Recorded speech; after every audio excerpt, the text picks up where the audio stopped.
Hello and welcome to this video edition of Kitchen Excellence Week 2022. I'm delighted today to be joined by Paul Anderson, Managing Director of Meiko UK.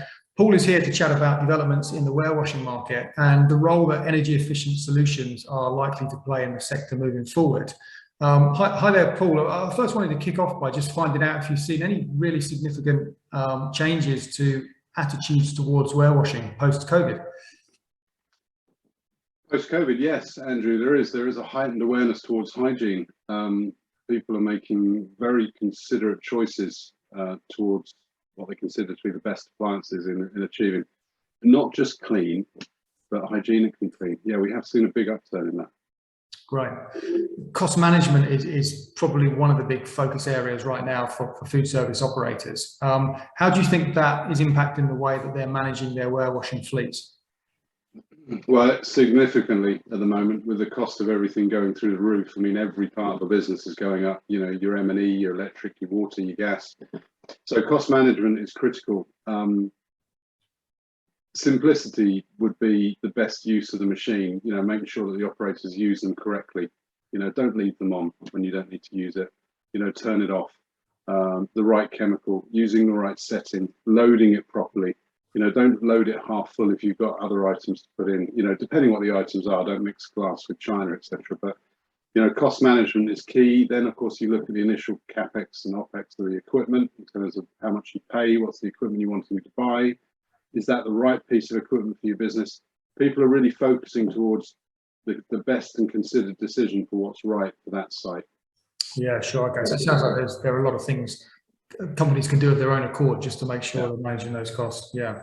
So what sort of support are you seeing at the moment that customers want from you as a warewashing manufacturer? And kind of, do you feel like the support has changed or is changing?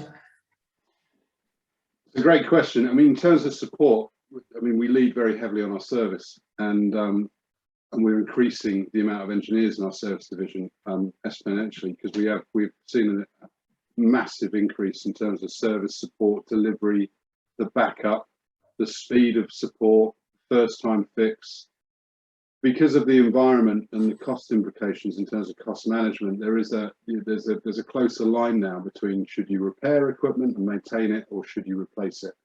And of course, holistically speaking, if you've got a good piece of equipment that's serviced correctly, backed up correctly, then you extend the life. It gives you a better return on investment. And this is what commercial equipment is designed to do. It's meant to last longer because it's in a heavy use environment. So to us, service is absolutely critical, and we've really focused hard on that in delivery, speed, availability of parts, first time fix, and good technical support. And it's worked very well indeed, as I'm sure others have done the same.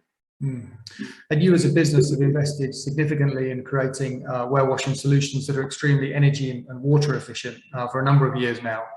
Is the current crisis in terms of energy costs placing pressure on you to try and engineer even more efficiency out of the machines? And if so, is that even possible? Yeah, absolutely. I mean, I can't give you all the answers for that because it's sort of held in our R&D department, you know, like a secret division. But nonetheless, we're not a company that stands still. You know, you can't stand still. The marketplace is changing. People want different things. People want more help. And ultimately, from a dishwasher, it's water, power, drainage, chemical. You know, all those factors work together. Can we use less water? Can we use less chemical? Can we use less energy for heat? Can we recover the heat through steam or through the wastewater? And we've got to get even better at that. I mean, I would say we're pretty good at it. Of course I would. I work for Meiko. This is what we do.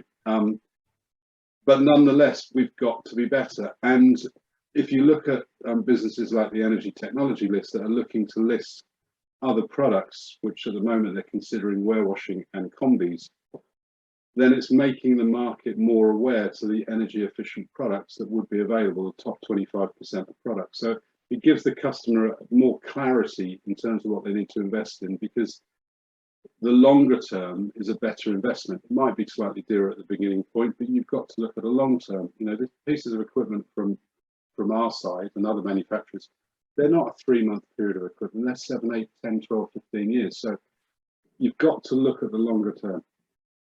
What advice would you give to operators that are looking to upgrade their warewashing equipment this year? I mean, is there anything to be aware of that they might not ordinarily think about? Great question. I think realistically, the first thing we do is always look at the site and what's required. And many times actually you can offer a more simplistic piece of equipment because does it really need a geo if you're washing gas room containers? Could it just be with an inbuilt softener? One of the battles we have is that the water in the UK is just getting worse in terms of hardness, in terms of parts per million. It's just ridiculous. So we try and look at the best solution without any cost implications going forward. So yeah, absolutely. You've got to identify what the site needs and provide the best product for it, with possibly an expansion if they're going to grow over time. Will it cope for that? So we work on a site-by-site basis, and we focus towards the best solution. Sure. Okay. And finally, what's the big focus this year for Meiko from a product development perspective? Can you share any insight on that? Can I share an insight to Mr. Seymour? Well, I would say yes, we can. I mean, there's a huge focus at the moment between sort of getting rid of single-use plastics, reusable plastics, and we've done a huge amount of work on that with some of our cup washers for some of these big stadiums, which is it's taken off beyond belief. And we've implemented that with some of the smaller machines in terms of the bottle washing system, which is very good. We're looking at a number of semi-automated systems that come to us in the future that could, in theory, replace 2 or 3 flight machines with one, which will be good for certain larger operations. We're looking at some other products. Those I can't tell you, because if this is going live, I get shot. So, but we're always constantly developing, and our current range of products are more than suitable for any environment. But we listen to operators, and there are some exciting things coming out in the future, that's for sure. But currently, we've got other solutions we can offer, and actually, we've got a mask cleaner that seems to have just taken off beyond belief for the things like the fire brigades, welding, underground operators, etc. So we're expanding our range from a PPE sort of division as well. So lots of things now, many more things for the future.